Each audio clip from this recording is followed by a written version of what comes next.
Hello, it's Celisa, the beautiful me, and today I'm bringing you a video about how to create a thumbnail using Picmonkey. Thumbnails are really important. They give your viewers an idea of what the video will be about and helps them decide if they'd like to click on your video. To start, you want to make sure you have some pretty good photos. I'm going to be doing a thumbnail today about pets, so that's why all these photos are here. If you don't have any great photos, you can always go on Picmonkey, which is where I got some of these photos from. And there's some other websites online as well that allow you to use pictures for your blog or your YouTube thumbnails.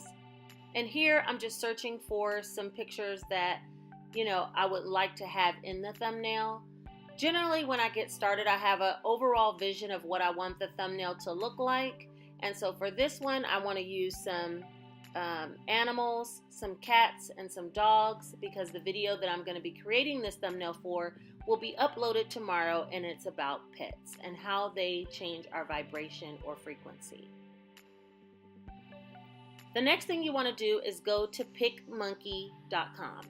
Now, I do have an account, so it's upgraded, but you don't have to have that. Here you can edit a photo directly, or you can touch up an image. You can start your own design, free-flowing, or you can set up a collage. And I'm going to be setting up a collage because I do have quite a bit of pictures. Once you go to that website, you want to ensure that you make your size of your thumbnail 1280 by 720. That is the specs of a specific thumbnail on YouTube when you upload it, so it will show properly. Next, I go to the layouts, and I do look through several different layouts. I'm going to have about 5 pictures, so I'm looking for something that will house about 5 pictures. Each one of those little gray boxes indicates a picture, so this is the layout that I chose. It didn't secure my format of 1280 by 720, so I'm just changing that. And next, I'm going to start to upload the pictures from my camera roll. Now, before I do that, I did want to also show you in the background setting here, you can change the scaling of the lines that are in between the pictures. So I reduced that so that my pictures will have maximum size to be viewed.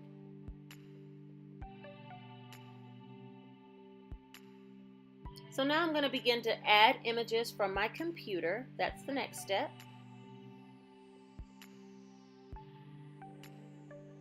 You can select one, as I did here, and then it shows up on the side, or you can select many just by holding down the shift button as you select, and that way you'll be able to select several pictures to upload into Picmonkey all at one time.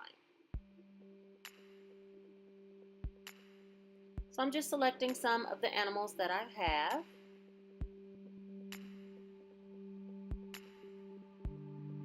And now, as you can see, they're all here on my sidebar, able to be selected and dragged over to whatever location I want within the collage.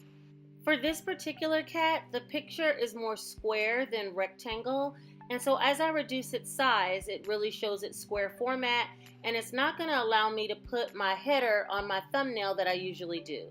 So I decided to drag it over one into the square boxes.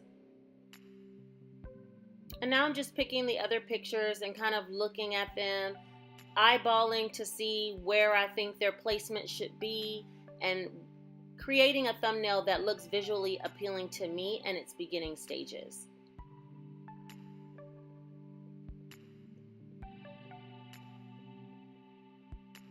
I added this picture here, and you can slide it over both directions, but I just felt like it didn't go with the overall look of the thumbnail.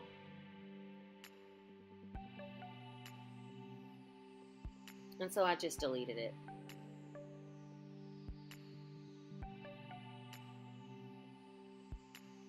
I tried another picture, but I don't know, it still just didn't feel right to me, so I deleted it. And this one was so cute. I love this picture, but I felt like it was not going to allow for my header. It was just too big. So I went back to my computer to select another picture.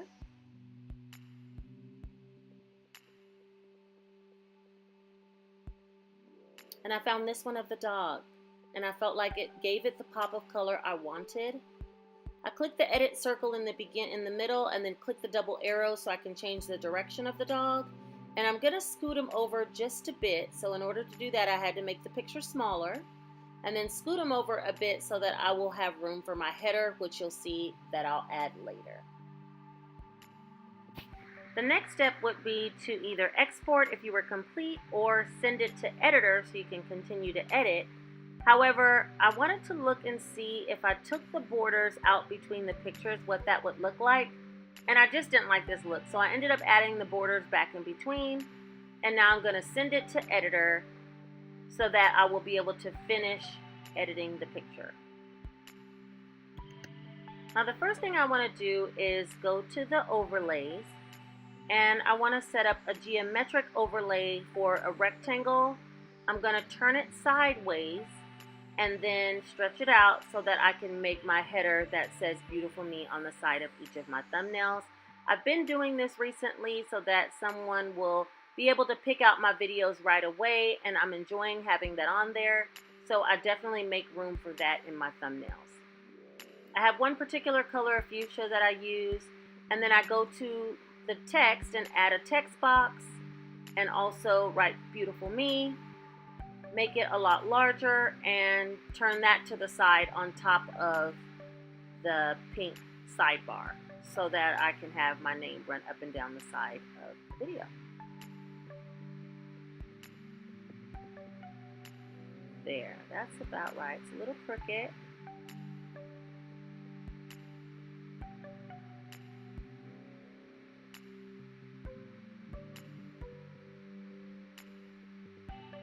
Okay, now that I've done that, I'm just going back to the overlays and selecting the hearts, and you can size them all different sizes. You can turn them different directions, and so I'm going to be turning some hearts, different shapes, or different hearts, turning them. You also can use this fade bar to make them lighter or darker to fade into your picture or not. So see how one is faded and one is not. But I'm going to be using some different types of hearts, some with grids, some big ones, some small ones, and putting them all over the thumbnail.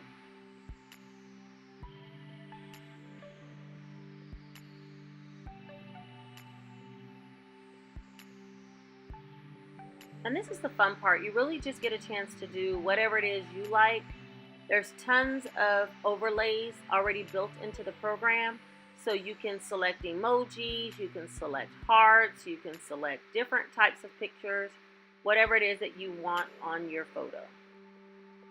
So once I get a heart near every animal, which is pretty much what I was going for, then I just added a text box.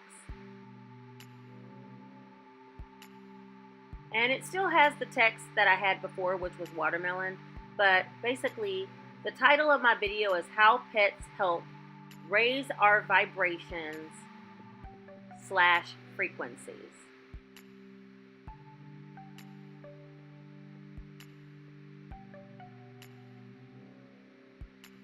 So I just centered it with that center tool, and now I'm trying to put it in the middle. I'm going to change the text color, but I think it looks too busy where someone wouldn't be able to read it.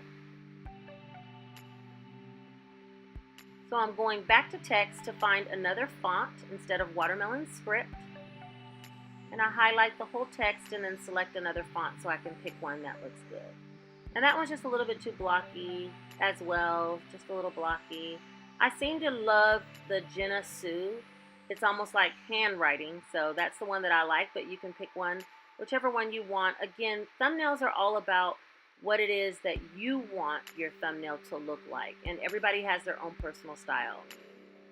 After that, I just move the color block up to the white so that it'll have a white writing, and I relocate a couple of the hearts, and I'm pretty much done with this thumbnail. This is the final product. Now, I had made one before that looked like this, but I think I don't like the yellow as much and I like the black and white, so I'm pretty much going to go with this one. So tomorrow I have a video, How Pets Help Raise Your Vibration / frequency. And that's it for this tutorial. I hope that it will help someone in making a great thumbnail to get your video noticed. Don't forget to like, comment, and subscribe if you enjoyed this video. Thank you for watching. Be beautiful and be you. Bye-bye.